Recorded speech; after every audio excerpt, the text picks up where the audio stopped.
हम लोग महर्षि कश्यप ऋषि द्वारा रचित ग्राम केस्पा गया जिला अंतर्गत माँ तारा देवी के मंदिर में अभी दर्शन कर रहे हैं। इस मंदिर के पुजारी आचार्य श्रीकांत पांडे जी से कुछ वार्तालाप करना चाहते हैं, वो बताएंगे रहस्य। पंडित जी कुछ बतलाइए आप मंदिर के बारे में। यह स्थान कश्यप ऋषि का स्थान है। यहाँ कश्यप ऋषि ने बहुत दिन तक उग्र तपस्या की। उन्होंने माता तारा रानी को प्रसन्न किए। माता तारा रानी ने प्रसन्न होकर के इस नगरी में ही केस्पा में अवतरित हो गई। कश्यप ऋषि ने इसी स्थान पर रह करके अपना पूजा पाठ करते थे। उन्हीं का नाम पर इस बस्ती का नाम पहले कश्यपा था, लेकिन अब इसको भ्रंश होकर के केस्पा कर दिया गया है। ये 10 सिद्धि पीठियों में काली तारा महाविद्या, षोडशी भुवनेश्वरी, भैरवी छन्नमस्तिका च विद्या धूमावती तथा बगला सिद्ध विद्या च मातांगी कमलात्मिका एता 10 महाविद्या सिद्धि विद्या प्रकीर्तित है। 10 महासिद्धि विद्यापीठ स्थान है, जिसमें मेरे गांव में माँ तारा रानी का ही एक स्थान आता है। यहाँ भक्त बहुत मनोकामना लेकर के आते हैं। माता तारा रानी सभी भक्तों को अपने दाहिने हाथ से वरदायिनी मुद्रा में है, अभयदायिनी है। अपने भक्त को कहते हैं माता रानी कि जो भी भक्त मुझसे मांग ले श्रद्धा भक्ति के साथ उसे माता रानी देते हैं। चैत और आश्विन नवरात्र में माता रानी की यहाँ बहुत अपार भीड़ होती है। यहाँ नवरात्रि पर्यंत माता तारा रानी के दरबार में अनेक श्रद्धालुओं द्वारा अखंड दीप का ज्योति का प्रज्वलित किया जाता है और हम उसका देख रेख करते हैं। माता तारा रानी का 3 संध्या पूजा होती है, प्रातः, दोपहर, शाम।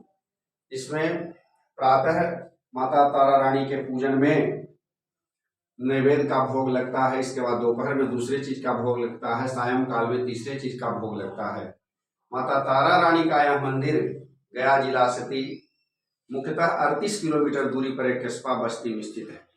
माता तारा रानी जो है मेरे गांव को सामने अपने नजर से देख रही है। माता तारा रानी की प्रतिमा उत्तर दिशा की ओर मुख करके खड़ी है। मेरे गांव माता तारा रानी के मंदिर से उत्तर ही स्थित है। इस स्थान पर जो भी भक्त लोग आते हैं उनकी सारी मनोकामना पूर्ण होती है। माता तारा रानी सबको अभयदायिनी मुद्रा में वरदान देती है। पंडित जी आपसे पूछना चाहते हैं, ये तो माँ तारा भगवती का प्रतिमा हुआ और देव विग्रह जो छोटे छोटे नजर आ रहे हैं उनका परिचय कराएं आप। माता तारा रानी के दाएं तरफ में काली माता का प्रतिमा है। माँ काली जी है। माँ काली है। माता तारा रानी के बाएं तरफ में भैरव जी का प्रतिमा है। उनके बगल में सूर्य नारायण का प्रतिमा है। कहाँ पर? वो सूर्य भगवान का प्रतिमा है। उसके बगल में माता पार्वती का प्रतिमा है। उनके बगल में ही सरस्वती की प्रतिमा है। उनके बगल में लक्ष्मी माता की प्रतिमा है। भगवान बुद्ध की प्रतिमा है इसी मंदिर स्थित। भगवान विष्णु नारायण की प्रतिमा है इसी मंदिर स्थित। 5 पांडव का प्रतिमा है इसी मंदिर स्थित। 5 कन्याएं अहिल्या, द्रौपदी, तारा, कुंती, मंदोदरी था। 5 कन्या स्मृत नित्य में 5 कन्याएं हैं जिनको प्रतिदिन स्मरण किया जाता है। 5 कन्याएं हैं। माता तारा रानी के बाएं साइड में गणेश भगवान की प्रतिमा है। इनके बाद में भगवती की प्रतिमा है और शंकर भगवान विष्णु की प्रतिमा है। माता पार्वती और शंकर के समागम प्रतिमा है। इसके बाद में सभी तरह की प्रतिमा है। कुछ हम लोग जान पाते हैं, कुछ लोग को नहीं पहचान पाते हैं, लेकिन इस स्थान पर सभी देवी देवताओं की प्रतिमा है, जिसमें विंध्याचल देवी भी है, छिन्नमस्तिका देवी भी है, कामरूप कामाख्या देवी भी है। लेकिन हम लोग के पकड़ पहचान में नहीं आता है, इस चलते हम लोग नहीं पहचान पाते हैं। लेकिन सभी मूर्ति इस मंदिर के ही अंदर स्थित है। मेरे गांव में प्राचीन काल से ही पहले से ही मूर्ति निकलता है। जब भी किसी आदमी मकान बनाने के लिए या किसी काम के लिए गड्ढा खुदवाता है तो इस मंदिर से प्रतिमा निकलता है। वो प्रतिमा मेरे गांव में ही एक पीपल का वृक्ष है, उसी स्थान पर ला करके रख दिया जाता है, जिससे सभी श्रद्धालु भक्त लोग उनको नित्य प्रतिदिन पूजा पाठ करते हैं।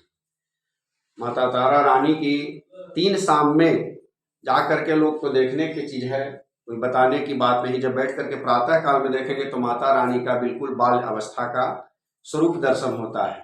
जब दोपहर काल में आते हैं तो युवावस्था का स्वरूप प्रतीत होता है।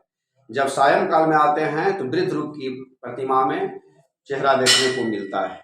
ऐसे कहने का मतलब है कि 24 घंटा यानी दिन और रात या ये कहिए कि दिन भर में 3 ढंग का 3 रूप में माता जी का दर्शन हो सकता है। दर्शन होता है। जो लोग श्रद्धालु आकर बैठेंगे, अपना देखेंगे, तो उन्हीं को दर्शन होगा। प्रतिमा में कोई आकार विकार नहीं होता है, बस देखने में ही ऐसा लगता है कि माता रानी प्रातः काल में बाल अवस्था में है, दोपहर काल में युवावस्था में है, सायं काल में वृद्ध अवस्था में। ये भाव होता है, भाव होता है, देखने का भाव है जी। धन्यवाद पंडित जी, आपको सादर प्रणाम। जथा प्रणाम।